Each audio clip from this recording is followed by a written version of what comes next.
Married with Children was born to declare war on every American sitcom, not to warm anybody's heart, not to teach anybody some moral lesson before bed. It showed up right when American television was still in love with clean, decent, well-behaved families, then kicked that whole mold to pieces with the Bundys, lazy, mean, chaotic, and almost delighted to make people uncomfortable. The strange part is a show like that should have been shoved to the edge of the screen. But no. The more people pushed back, the bigger it got. The more people tried to boycott it, the more it blew up. And that was only the surface. Because behind that beat-up old couch was a whole behind-the-scenes history even crazier than the show itself. Fateful casting calls, clashes with the network, and hidden truths that make it hard to believe how Hollywood used to work. Here are the 20 strangest facts about Married with Children. Put your helmet on and let's walk straight into the first mess. Number 20. The Boycott turned this show into a ratings bomb. Back when American television still liked pretending it was respectable, Married with Children walked into the living room like a stain nobody even wanted to wipe away. It was loud, rude, sexual, anti-family, and almost seemed to enjoy making people squirm. Then, in 1989, Terry Rakolta showed up. A parent in Michigan furious after the episode. Her cups runneth over, looked at that pile of chaos from men in women's underwear to strippers and bra taking off scenes, and decided this show should not be allowed to stay alive on evening television. Rakolta wrote letters to sponsors trying to turn moral outrage into a real financial hit. A few major brands got pulled into it, including Johnson & Johnson and Coca-Cola. On paper, that was the kind of pressure that should have snapped a young show in half. But for the Bundys, it turned into the kind of publicity money cannot buy. The more it got condemned, the more famous it became. The more people were told not to watch, the more they turned on the TV just to see how bad it really was. Some accounts even mention ratings jumping 117% after that whole wave of controversy. It was weird and ironic. Terry Rakolta wanted to bury this show. Instead, she helped turn it into a phenomenon. And honestly, a show that could stir up that kind of chaos was never born to be a respectable sitcom in the first place. Number 19. Even the Name was born. Looking for a fight. Some shows do not reveal their real face until later. Married with Children did not wait. It practically confessed while it was still in the womb. The original working title for the show was Not the Cosbys. Just hearing that, I can already smell the smoke. Michael G. Moy and Ron Leavitt did not accidentally create the Bundys as some broken version of the family sitcom. They built the whole thing on purpose as the anti-Cosby, a hard swerve away from the kind of television that was dominating at the time. If other TV families lived in bright living rooms and always learned some lesson after 20-something minutes, the Bundys came in like somebody had opened the back door and let real life storm in. Messy, selfish, rude, and so funny, you could not deny it. And honestly, I love that shamelessness. Right from the name, this show was not asking anybody for permission. It was born to poke exactly where American television was busy patting itself on the back. But no matter how gutsy the title was, that alone was not enough. A show like this also needed exactly the right face, somebody who could walk into the frame and carry the whole exhaustion of family failure in just a few seconds. Number 18. Al Bundy was locked in. With one tired step, Hollywood loves telling big audition stories, like an actor has to walk into the room and blow the walls off to win the part. But with Ed O'Neill, the thing that locked down Al Bundy was not some giant speech or earth-shaking read. It was one step. And honestly, this is one of my favorite behind-the-scenes stories from American television back then. The story goes that when O'Neill auditioned for the pilot, he walked up to the Bundy front door, and right before going in, he let out a long breath and dropped his shoulders. Like just coming home was already one more failure in the day. No big performance. No trying to impress anybody. Just that one tiny gesture, and the producers looked at each other and understood something important. Right away, this man understood the crazy show they were making. And that is the best part. Al Bundy was never just some cranky shoe salesman. He was the image of a guy life had worn down so badly that even his sigh felt more honest than the dialogue. O'Neill hit that exact spot before he had even spoken a line. I have always thought the roles that live the longest usually arrive like that. Not loud, not flashy. Somebody just steps into the frame, and you know the character has found the right face. And then the funny part is, O'Neill did not just play Al Bundy on screen after that. Sometimes he dragged that cheap bitter shoe guy right out into real life too. Number 17. Ed O'Neill turned Al Bundy into a paid service. Can you believe this? During the height of the show's popularity, Ed O'Neill would do phone calls for fans to wish them happy birthday or happy holidays, but not as Ed O'Neill. No, he did it as Al Bundy. Just the idea alone is already weird enough. All across America, people were basically saying, "Yes, I want a cranky, bitter, washed-out shoe salesman calling my house." But wait, the best part of the story is somewhere else. O'Neill would do it as long as the person hiring him paid the long-distance charges. My God, what could be more Al Bundy than that? Even when the guy was wishing somebody happy birthday, he still had to find a way to make somebody else get stuck with the bill. That was no longer just an actor joking around with his character. That was Al Bundy starting to wander loose in real life, slipping through the phone lines, squatting in somebody's living room, and complaining in exactly the way only he could. Number 16. The Bundys were not named after a serial killer. Some rumors cling to a show for so long that after a while people start treating them like truth. With married, with children. One of those rumors always had a little creepy smell to it. A lot of viewers used to think the name Bundy had to be connected somehow to Ted Bundy, like the writers had deliberately tossed a dark, sick little shadow into the show and just left it hanging there. And honestly, with a sitcom that loved poking exactly where America got uncomfortable, that sounded just believable enough to make people wonder. But no. The truth is even weirder in a very American television kind of way. The Bundys were not named after a serial killer.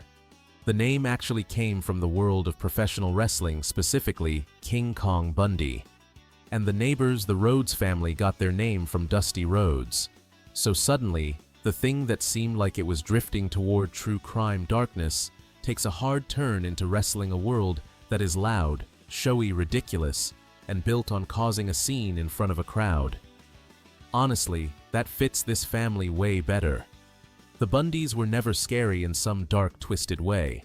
They were a family circus that knew how to bite, yell, and stomp all over every rule of TV politeness. Number 15. Amanda Bearse came out as gay in 1993. Right in the middle of a show that was always loud because of its insults, its arguments, and the Bundys' own special kind of chaos. There was something happening in real life that I think mattered more than a lot of people realized at the time. In 1993, Amanda Bearse came out as gay. Today, somebody might shrug at that, but in the early 90s, that was not some small thing, especially if you were a familiar face on primetime American television. What I have always admired about Amanda Bearse is that she was not just Marcy the neighbor, sharp as a knife, who could make Al Bundy lose his mind with one look. She was also a real part of the creative machine, somebody who later stepped behind the camera and directed a lot of episodes of the series herself. So looking back, what happened in 1993 does not feel like some private life detail the press happened to catch. It feels like a decision with real weight, made at a time when Hollywood was still nowhere near comfortable with something like that. Number 14. 11 seasons on the air and still no Emmy. Some shows walk onto television like they are already dressed in a tuxedo to pick up awards. Married, with Children was never that kind of show. It came into America's living rooms with dirty shoes, a filthy mouth, a dead tired stare, and then sat on the air for 11 seasons without getting its hands on a single Emmy. It is funny, but it also feels exactly right for the Bundys. To be fair, this was never exactly a love story with awards from the start. The Emmys usually like television's good children, the shows that make people feel like they are honoring something proper, polished, and respectable. Married.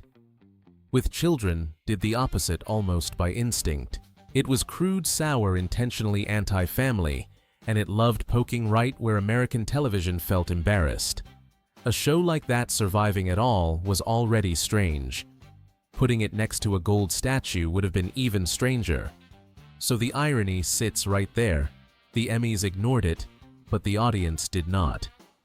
The show ran long enough to hold the bitter record of being the longest-running television series never to win an Emmy until Baywatch ended in 2001 and took that honor away. Number 13. Buck's ending. Sounds like a joke until you realize it happened. In a house where the adults fight like they owe each other from some past life, and the kids act so wild it might as well be the family sport, there was one rare creature who actually seemed more decent than all of them put together. Buck.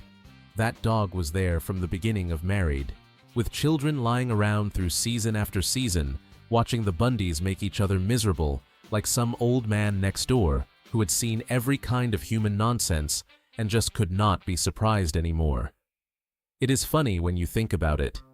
In that whole madhouse, Buck was almost the only one who did not have to yell for people to remember him. Then, by season 10, Buck was retired. Just hearing that already feels a little weird, because some things stay on old television so long that people start assuming they will be there forever. But the part of this story that stayed with me is not really Buck disappearing from the show. It is the fact that the dog who played Buck died in 1996 at 13 years old, and that ending collided with a detail the show had tossed out earlier, almost like a little joke. Number 12. Ed O'Neill and Amanda Bearse. Never really clicked on screen. Al Bundy and Marcy always had that kind of chemistry where every collision threw sparks. The audience laughed at it, and honestly most of the time it worked so well that nobody even stopped to wonder whether things were smooth behind the camera. But with Ed O'Neill and Amanda Bearse, the answer seems to have been, not really. In a 2013 interview, O'Neill said Bearse was the only person in the main cast he never really got along with and did not keep in touch with. Just hearing that is enough to make you stop for a second. What makes this worth noticing is that it was not some giant explosion. According to O'Neill, in the early years, they generally liked and respected each other. Then somewhere after season 3, a distance started showing up. He felt Bearse changed, got sharper, more cutting, and after that, the two of them could end up arguing over little things. This kind of tension is the most exhausting kind on a long-running show. Not dramatic enough for giant headlines, but persistent enough to change the whole color of the room. The story gets even more bitter because O'Neill still supported Bearse when she came out as gay in 1993. But when Bearse got married in 2010, O'Neill and David Faustino were two of the people who were not invited because she worried they would laugh seeing two women in suits. And O'Neill, in that blunt old wood kind of way, admitted that fear was probably not completely wrong. That is one of the truest things about long-running television. Not everybody who works together for more than 10 years turns into family. But if there was one person who moved through almost all of that friction from beginning to end, it was the most worn-out face in the whole series. Gee, I hope I don't wake up with the whole family staring at me. Only one person passed through the entire Bundy world. Try sitting back and thinking about it. The Bundy house changed plenty over the years. Kelly and Bud had different versions very early on. Steve disappeared. Jefferson came in. Buck left too. There were buried episodes and pilot versions most regular viewers never even noticed. This whole world looked stable, but it really was not. And yet, if you gather all those pieces together, from the officially aired stuff to the edges television obsessives love digging into, there was only one person who passed through all of it: Ed O'Neill. That sounds like a small detail at first, but the more you think about it, the better it gets. Because it reveals something a lot of people never fully noticed even after years of watching. Married, with Children may have been a crowded show, a loud show, a show packed with clashes and oversized personalities, but its real axis was always Al Bundy. Everything revolved around him, crashed into him, then bounced back out again. That couch, that house, those arguments, somehow all of it needed exactly that tired posture and that fed-up face to still be itself. Number 10. This network aired the Bundys 3 times in one night. Some shows get rolled out like a brand new Cadillac, lights on music, up everything in place. Married, with Children did not get that kind of treatment. On its debut night, Fox aired the pilot 3 times in the same evening, at 7, then 8, then 9. Like the network itself was standing outside the window, looking in and wondering, "Good Lord, what on earth did we just make?" The funny part is, at that point, nobody really knew how long this thing would last. Katey Sagal said even the original cast did not dare believe it would survive, and early on, the ratings were nothing to brag about. So looking back, it is kind of strange how perfectly that night fits the fate of this series, Fox cycling the Bundys through 3 times in one evening. It did not come into the world looking confident. It got thrown on the air in a stumble. And maybe that was the only right way for a show like this to arrive, one that would later make all of America wince. Number 9. The Bundy house started out like a cheap patchwork job. Looking at the Bundy house on screen, people might assume that run-down look was some smart artistic choice. Truth is, in the early years, this show looked pieced together because it really was being pieced together. The starting budget was so small that in the scene where Buck goes shopping with a credit card, some of the bigger items had to be hauled in from the homes of the cast and crew. That is exactly the kind of detail I love about old American TV. Later on, we remember a sitcom as iconic, but when it first opened its eyes, it was almost literally being assembled out of whatever people already had in their garages and living rooms. Number 8. Behind all the fighting on screen was a set full of laughter. Watching Married, with Children on screen, you get the feeling that set had to be exhausting. Al and Peg go at each other like they have been sick of each other since some past life. Marcy barely has to walk in before the air gets tight as a drum. Kelly and Bud always seem like they are just waiting for a chance to make everything worse. But one of my favorite things about a show like this is that real life went almost the opposite direction. Katey Sagal said the cast had really strong chemistry, and the way she remembers that whole stretch is pretty simple: showing up to work and laughing the whole time. Number 7. Katey Sagal went through 3 pregnancies while the show kept moving. You know what? During the run of Married with Children, she went through 3 pregnancies, while Peggy Bundy still had to walk onto the screen like the whole world had not moved an inch. The first one came around the start of season 6, around 1991. At first, they were actually planning to write the pregnancy into the story. But then real life turned in a much sadder direction. Sagal suffered a miscarriage and had to miss 4 episodes to recover.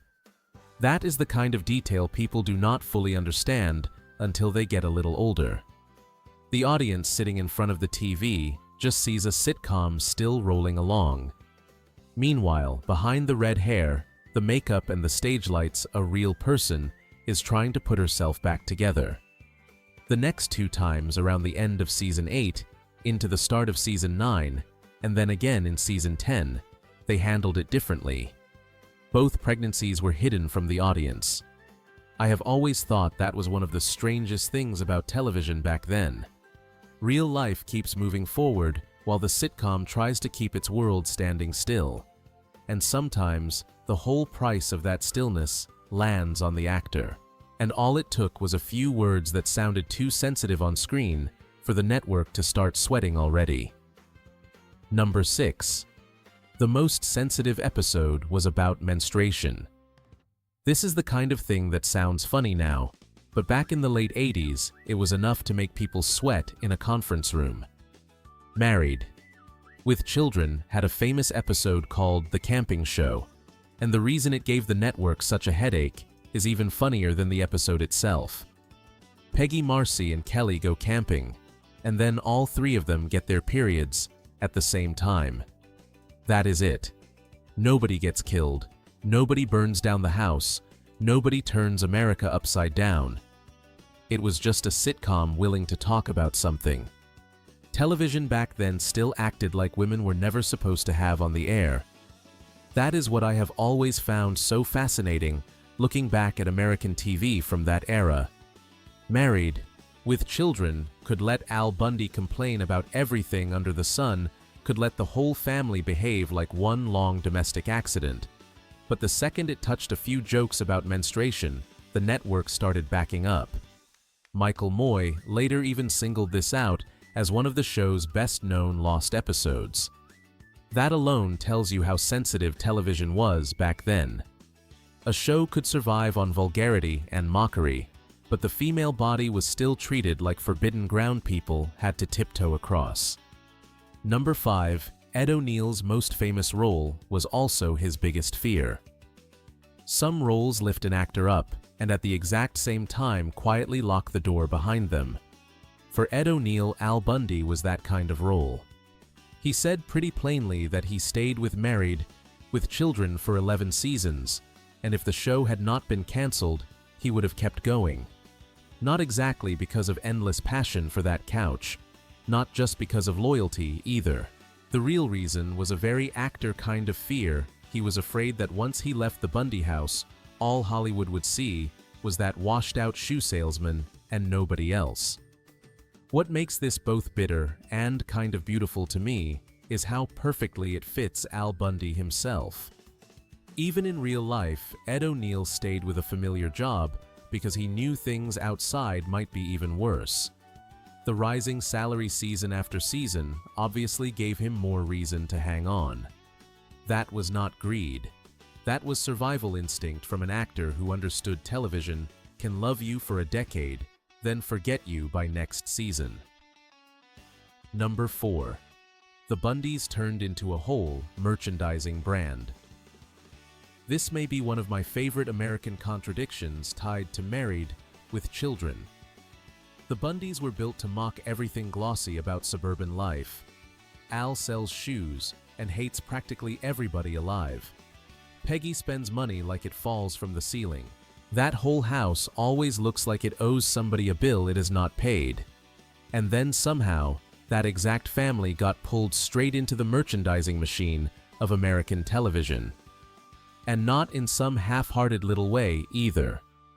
Married with Children got novelizations, comic books, action figures, a board game, and then all kinds of tie-in.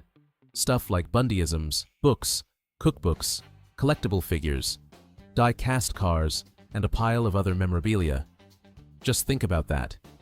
A sitcom, built to poke at the emptiness of American life, ended up boxed, printed, shelved, and sold right back to the same audience that had laughed at it. Number 3. The Bundys almost got a sequel. I am not making this up. In 2017, there were serious talks about a follow-up centered on Bud Bundy as an adult. Just hearing that idea is funny already. Bud, the kid who spent his life drowning in insecurity hormones and dumb plans, suddenly getting pushed to the center of a new chapter. Honestly, it is the kind of idea that sounds both right and a little dangerous. Right, because the Bundy house could always produce more trouble. Dangerous, because some TV families belong to exactly their own era, and dragging them back into the light is not always a good idea. What makes this even more interesting is that the cast did not shut it down right away. Katey Sagal made it clear people were not against the idea of coming back, meaning that door was never fully closed. Hollywood really did look at it and wonder whether the Bundys could live a second life. Number 2. Ron Levitt. Flat out blasted the guy who wanted to fix the Bundys. This is the moment that tells you the real nature of Married, with Children more clearly than half a dozen episodes put together. When the pilot was tested in front of a professional television audience, one person offered a note that sounded very familiar, very proper, and very old-school American TV. He wanted the showrunners to prove that no matter how cruel these family members were to each other, they still really loved one another. In other words, he wanted the Bundys cleaned up a little hair, combed down a little, then shoved into the same moral mold. Primetime TV was still so obsessed with back then, and Ron Levitt practically exploded. His answer was so perfect, it sounds like the opening gunshot for the whole series. Sir, you are exactly what is wrong with television. And if you think that was the craziest idea anybody ever had for this family, hang on. Because the last story sounds like one of those very American fever dreams, stupid huge, and way too perfect not to take the top spot. Number 1. Ed O'Neill. Once came up with a crazy ending for the Bundys. If you asked me what the most Married, with Children ending ever, is one that never actually got filmed, I would pick this in a heartbeat. When he found out the show was cancelled, Ed O'Neill said he had talked with a Fox executive about doing one proper final episode. His idea sounded so exactly like the Bundys that it almost could not be better. The whole family wins the lottery. Finally, after all those years of selling shoes, fighting cheating fate, and living like every bill was a personal threat, luck finally decides to knock on that front door. Then, right while they are celebrating, a tornado comes through and wipes everything out. Good Lord, what ending could fit them better than that? So that is the whole strange treasure chest behind Married, with Children. And honestly, that is exactly the kind of show that gets wilder, bolder, and more interesting, the deeper I dig into it, than what my first memory of it ever held on to. To me, that is what made Golden Age TV worth remembering. Not too clean, not too well behaved, but impossible to shake out of your head. Now it is your turn. Out of everything we just went through, which detail knocked you over the most? And if you know some other weird fact about the Bundys that not many people have heard, drop it in the comments. I would really love to see what your memory of this crazy family is still hiding. And if you like digging up behind the scenes secrets like this, subscribe so you do not miss the next videos. Thanks for watching, and I will see you again very soon.